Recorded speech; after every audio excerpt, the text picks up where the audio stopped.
안녕하세요. 저는 올해 30이 된 남자입니다. 이런 고민을 어디에다가 털어놓을지 몰라서 벙어리처럼 끙끙 앓고 지낸 지 만년째입니다. 조심스럽게 사연을 써서 보내니 현실적인 조언을 부탁드립니다. 저는 어릴 적에 어머니를 잃었습니다. 사고로 떠나보낸 후 아버지께서 저를 혼자 키우셨습니다.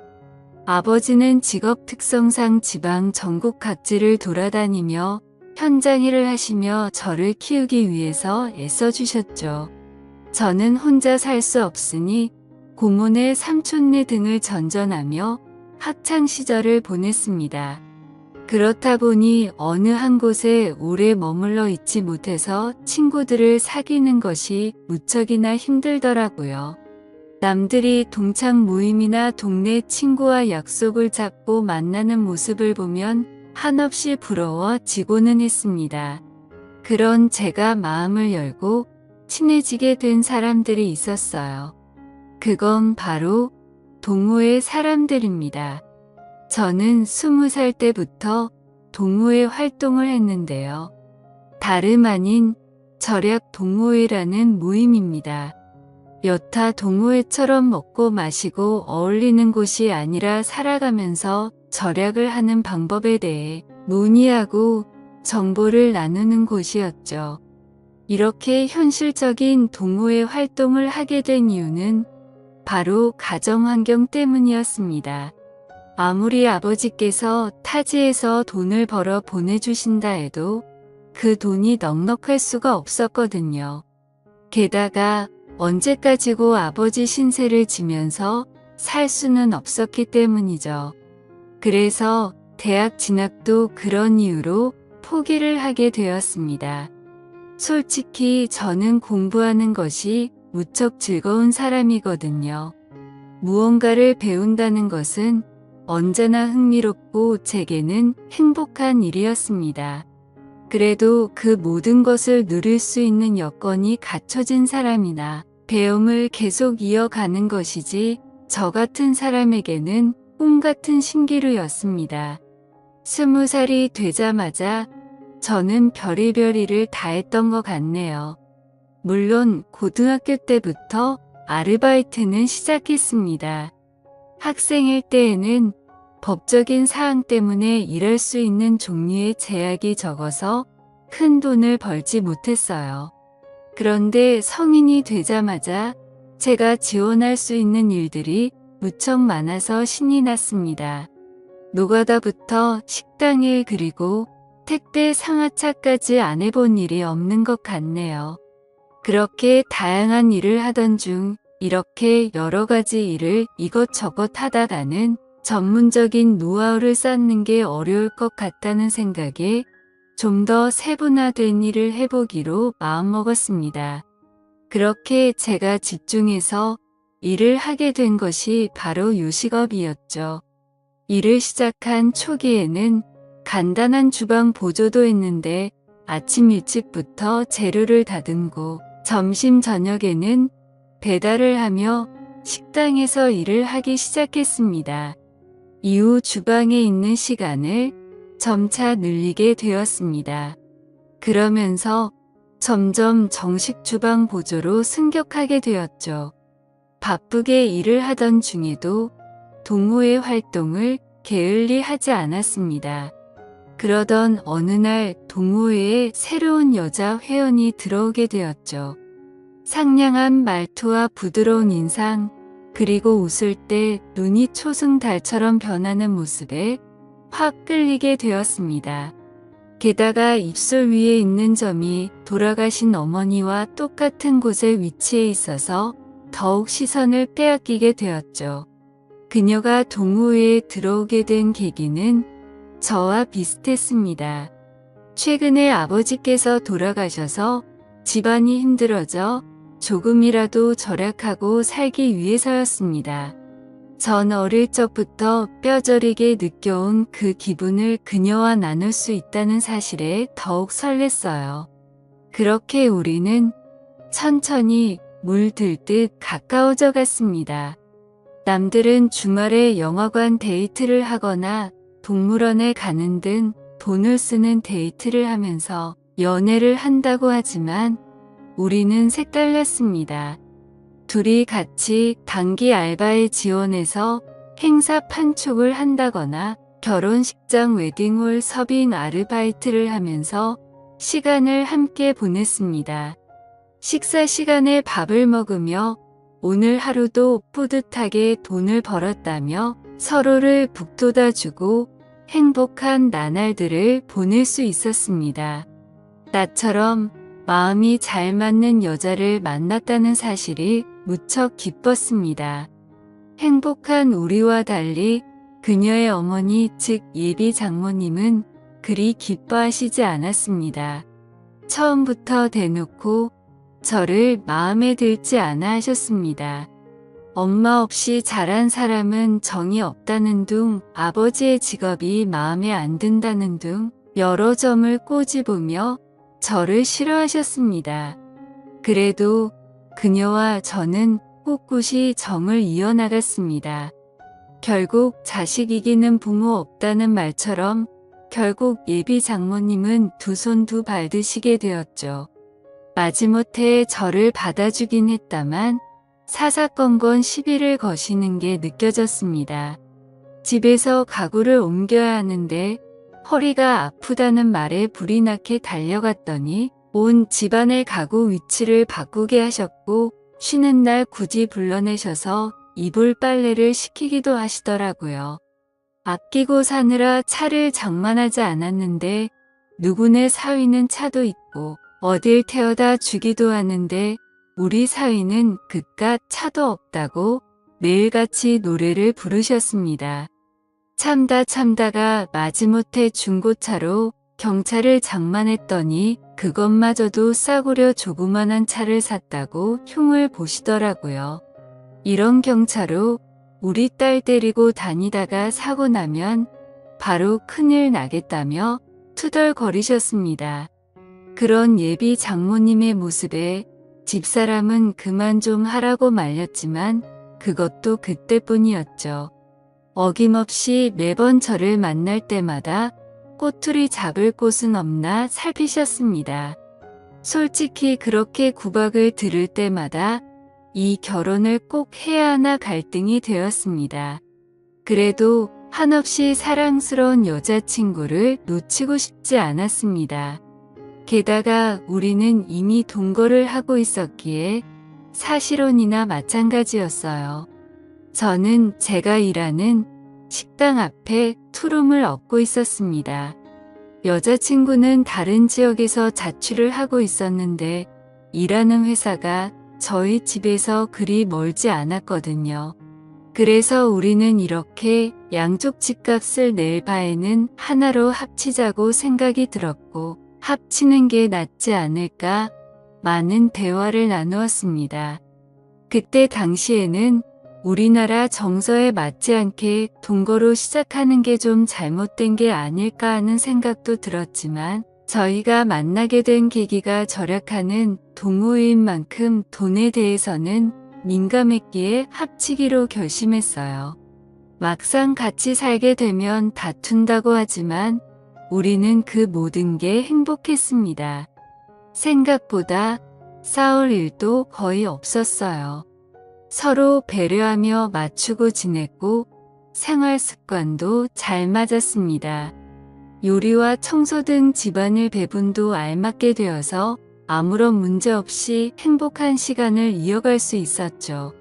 문제는 우리 둘 사이가 아니었습니다. 바로 예비 장모님이었어요. 얼마 지나지 않아 동거를 한다는 사실을 들키게 되었고 난리가 났습니다. 의미 없이 자란 애랑 만나더니 우리 딸이 반란 까지게 되었다며 원색적으로 저를 비난하셨습니다. 대체 제 어머니가 일찍 돌아가신 것과 무슨 상관이 있다고 그렇게 말씀하시는 것인지 너무나 서운하고 속상했지만 동거 자체가 그리 좋은 건 아니기에 크게 대꾸를 하지 않았습니다. 그렇게 동거 사실을 들키고 난 뒤 결혼에 대한 이야기가 급속도로 진전이 되었네요. 이렇게 살 바에는 차라리 결혼을 하라고 하셨습니다. 의외로 결혼에 대해서는 관대하신 모습을 보고 깜짝 놀랐었죠. 마음 한켠으로는 다행이라고 생각했어요. 그래서 아버지께 말씀드린 후 상견례를 하기로 했습니다. 약속된 상견례 날 저희 아버지는 갖고 계신 단화에 양복을 꺼내 입고 오셨어요. 비록 많이 낡고 유행에 뒤처지는 옷이었지만 깔끔해서 괜찮다고 생각했습니다. 그런데 그 모습도 예비 장모님은 마음에 들지 않으셨나 봐요. 서로 사돈댁이 처음 인사하는 자리에 후줄근한 옷을 입고 왔다고 제 바로 앞에서 흉을 보셨습니다. 그래도 우여곡절 끝에 상견례를 마치고 결혼식 날짜를 정하게 되었죠. 저희는 지금 월세방 계약이 끝나는 12월에 결혼식을 올리고 싶었습니다. 그러나 예비 장모님께서는 사주 팔자를 보러 다녀왔는데 둘이 합치는 날을 10월로 해야 앞으로 돈이 많이 벌리고 손주도 빨리 볼 수 있다며 꼭 그 달에 해야 한다고 하시더군요. 저는 그런 것을 믿지 않았지만 여자친구는 자기의 엄마 성격에 절대 굽히지 않을 거고 10월로 밀어붙일 게 뻔하니 그냥 그렇게 하자고 하더라고요. 한숨이 절로 나왔지만 어쩔 수 없었습니다. 그래서 집주인에게 10월에 방을 뺀다고 말했죠. 그러자 계약보다 2달이나 먼저 빼는 건 안 된다고 예정대로 12월까지 월세를 내야 된다고 하더라고요. 한두 푼도 아니고 2달치 월세가 그냥 꽁으로 나갈 생각을 하자 속이 쓰렸습니다. 제 마음 같아선 그 집에서 2달을 더 살고 나가고 싶었지만 장모님은 그것도 허락하지 않았어요. 결혼하게 된다면 장모님 댁 근처에서 거주해야 한다고 본인이 봐둔 아파트로 전세를 계약하라고 말씀하셨습니다. 신혼부부 대출을 이용해서 전세하면 그리 무리 없을 거라며 막무가내였어요. 그 어떤 것도 제 스스로 결정할 수 있는 게 아무것도 없으니 점점 화가 나더군요. 그래도 끝까지 꼭 눌러서 참았습니다. 마음에 안 드는 사위를 드리는 장모님의 마음도 이해하자 싶었거든요. 아버지도 그냥 그쪽 집에 따르라고 하시더군요. 솔직히 양쪽 다 한부모 가정인데 왜 이렇게 우리 집만 눈치를 봐야 하는 건지 모르겠다는 생각도 들었습니다.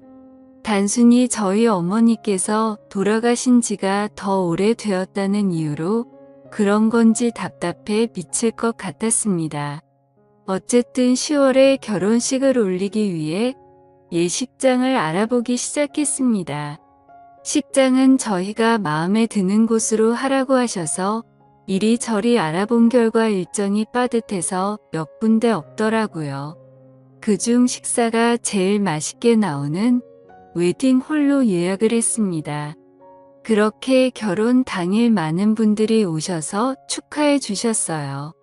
아버지도 드디어 제가 장가를 가게 되자 모든 짐을 내려놓을 수 있게 되었다는 표정으로 행복해 하셨습니다.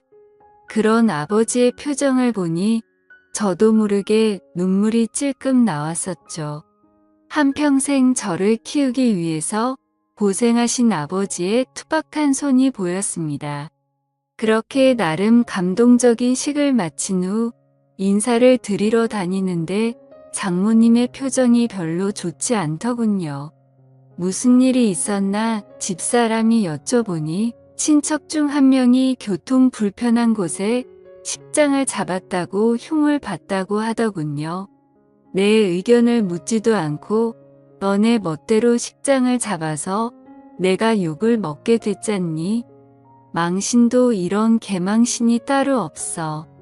즐거워야 할 잔칫날 아주 제대로 기분을 잡쳐버렸다. 이래서 내가 애미 없는 놈을 사위로 들이기 싫었던 거야. 경험가 없어. 가정교육을 못 받아서 그래. 대체 이게 식장 하나로 들을 욕인지 저는 지금도 이해가 가지 않습니다. 게다가 저희 보고 알아서 잡으라고 말씀하셔 놓고 이제 와서 의견을 묻지 않았다고 화를 내시는데 돌아버릴 지경이었죠. 제 표정이 심상치 않자 집사람은 저를 달래기 바빴습니다. 우리 엄마 입이 워낙 좀 거칠어서 자기가 좀 이해해줘. 저래도 심성이 나쁘거나 자기 미워하는 건 아니야.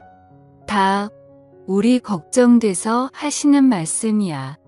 전 정말 오롯이 아내 하나를 보고하는 결혼인데 시작부터 너무 힘들었습니다. 내가 잘해드리면 점점 나아지겠지라고 스스로를 세뇌하고 다짐했습니다.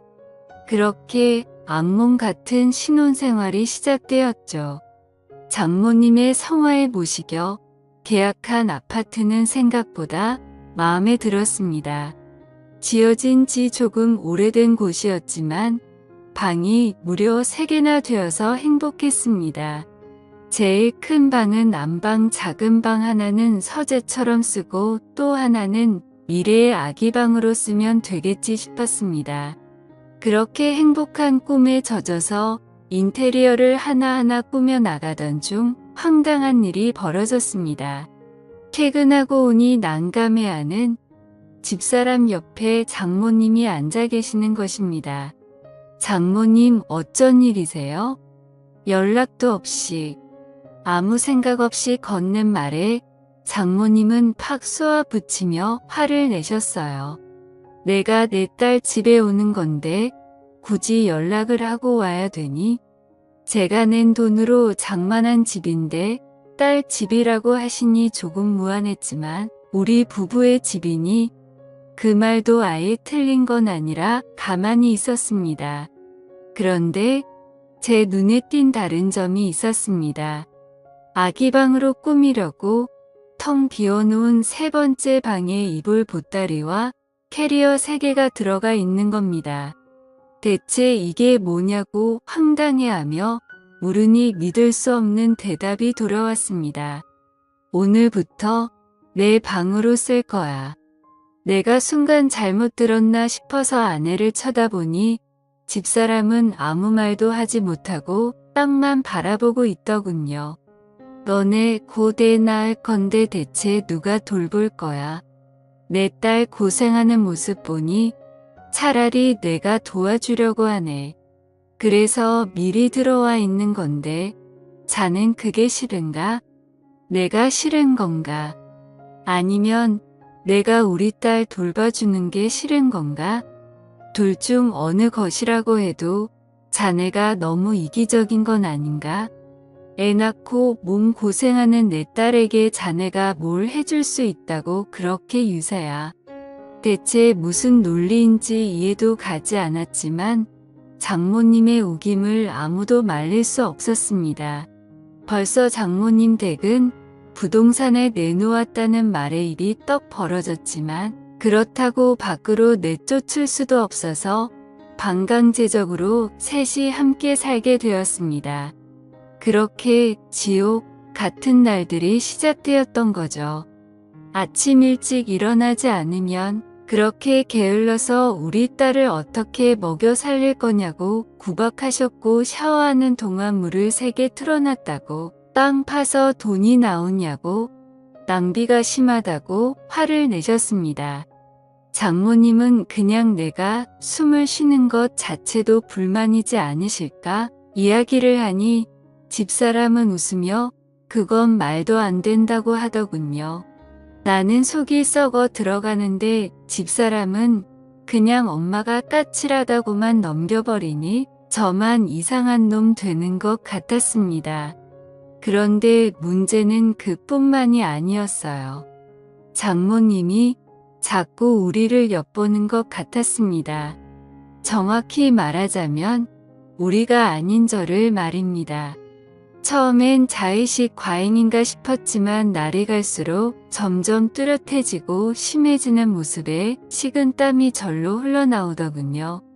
집사람에게 은근슬쩍 이야기를 해봤지만 말도 안 되는 헛소리 하지 말라고 마구 웃더군요.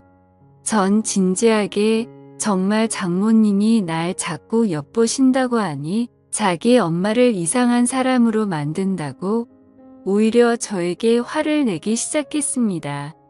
그렇게 우리 엄마랑 사는 게 싫으면 차라리 나가시라고 하면 되지. 왜 그런 식으로 거짓말을 하냐고 하는데 정말 미치고 팔뚝 뛰더라고요.